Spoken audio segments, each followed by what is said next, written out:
Hello friends, welcome to the third edition of The Fat Man and the World. Before we start, I'm not a financial guru, I'm not an advisor, I'm not an economist, I'm just a normal human being looking at things differently. That being said, let's go deeper into today's topic, which is central bank digital currencies, CBDCs. You see, the first thing that these people tell us, the central banks, is oh, it's the same as cryptocurrency, but it's more secure. Technically, yes, they both use the same technology. The difference is cryptocurrencies like Bitcoin and Ethereum have no centralized person looking over them. They are basically distributed ledgers, wallets, where one anonymous wallet sends something to another anonymous wallet. The exchange is complete. In central bank digital currencies, the big daddy, central bank, is the authenticator and the approver of every transaction. It ratifies that transaction. Now, you say, why should I do this? I'm happy with cryptocurrencies. I'm happy with the cash in my pocket. I'm happy with my bank deposits. Why should I move to CBDCs? For that, the government has a very nice solution. It makes you scared. You are afraid. Why? In cryptocurrencies, one of the largest exchanges in the world, FTX, went belly up. You're scared of cryptocurrencies. Next comes the banks. What do? They tell you, oh, your bank can fail. SVC has failed. First Signature has failed. Your Credit Suisse has failed. Your douche bank is in trouble. In India, all these small cooperative banks, every week or so, I read about one or two having licenses suspended. One or two where all trading has stopped. Everything like that. So again, you're scared of your money. In India, your money is insured only to 5 lakhs per account. So basically, if you've got, let's say, 50 lakhs or 25 lakhs, which is a saving which you want to save to get your daughter married, if the bank goes belly up, you only get 5 lakhs out of it. It's happened. And people are very scared of this happening again. So the government says, oh, come to CBDC. It's a central bank issued and we will keep you happy. Wait a minute. Hasn't the central bank or the RBI let you down twice in your life?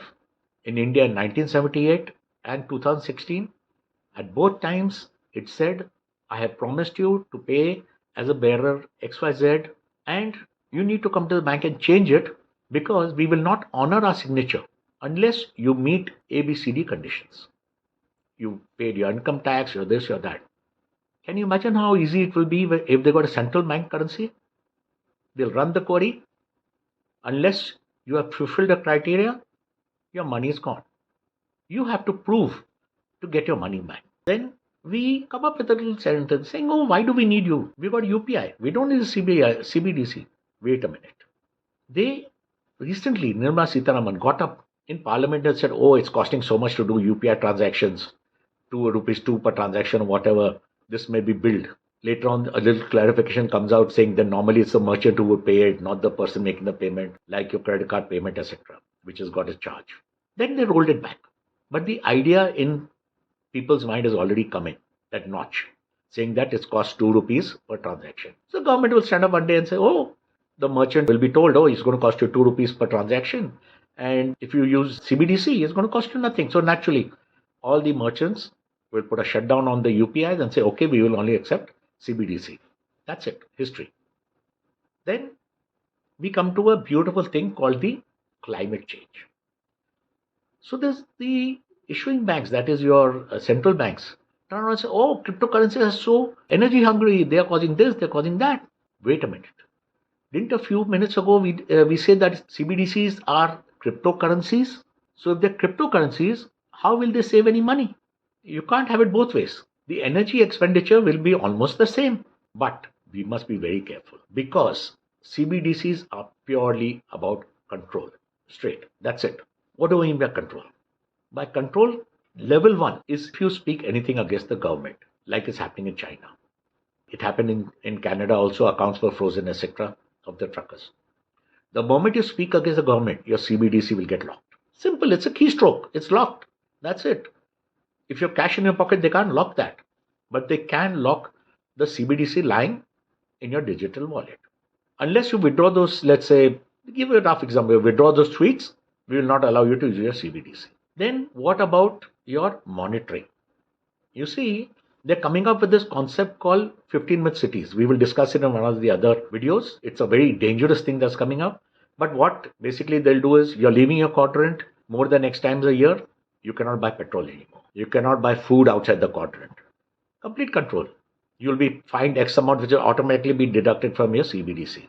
Complete control. Then you have your CBDC being addressable. CBDC will know that Sanjay Ahuja likes meat and eats it more than 4 times a week. But he's crossing his climate control limit that we set him. So next time I go to buy meat, for the rest of the month, my CBDC will not allow me to check out. It'll refuse. If I'm using X amount of petrol, it'll be frozen. I cannot spend more than X amount. I am not contributing to the climate control. My CBDC is frozen for that particular item. This is visible in 5.7 of the concept note by the RBI. Here you can see it. It's an addressable money. Another thing in 5.7 is the expiry. They have clearly said upfront that they can set an expiry to your CBDC, which means use it or lose it. They can put any kind of rule which they're still thinking about. It could be that you have to spend 20% of your CBDC or it'll expire and you have to use it. And the excuse is your stimulation of the economy. Like they did at the end of COVID. Oh, we must stimulate the economy, so we must do XYZ, push off money in there. And that's caused all this problem we are facing right now of inflation, etc. Coming back to the addressability, there's something very dangerous happening here. And the sample is in the US. You see, we should always look at examples. Again, we're going to talk about Nigeria as an example in a moment. You see, what they've done in the US is that the waiter and waitresses can work on minimum wage in a large circumstances. So they have the minimum wage and they live on the tips. They've now passed a rule in certain states that 8% of your income will be considered as tips. So if you get $500, you will be taxed on $540. What happens? They can straight away deduct it from your CBDC. Another thing is, let's look at the Nigerian rollout. Now this is a disaster. You see, Nigeria, like India, has a lot of people under the poverty level. So they rolled out this. They said you have to put all your old Nigerian currency in the bank by 31st of December and we will issue you new banknotes. And it's forced. You can't do a thing about it. Remember the Indian experiment? All the money comes in. They limit your outgoing. You can only withdraw $45 US equivalent per day. That's it. There was a long queues outside banks and people are hungry. They cannot afford to buy the food. They cannot afford to pay the doctors.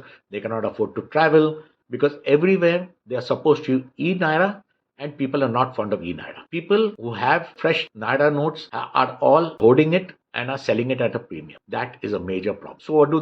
They move to cryptocurrencies. Cryptocurrency in Nigeria today is at almost a 60% premium. Your Ethereum and your Bitcoin. It's that. So how do you save yourself? They are going to push you to E-Rupee whether you like it or not. But in the short term, you can save yourself by keeping as much cash as possible on hand. Gold, silver, platinum and other precious metals, value items such as art, such as property, everything else which is a store of value. Be careful. Stay safe. I'll see you soon.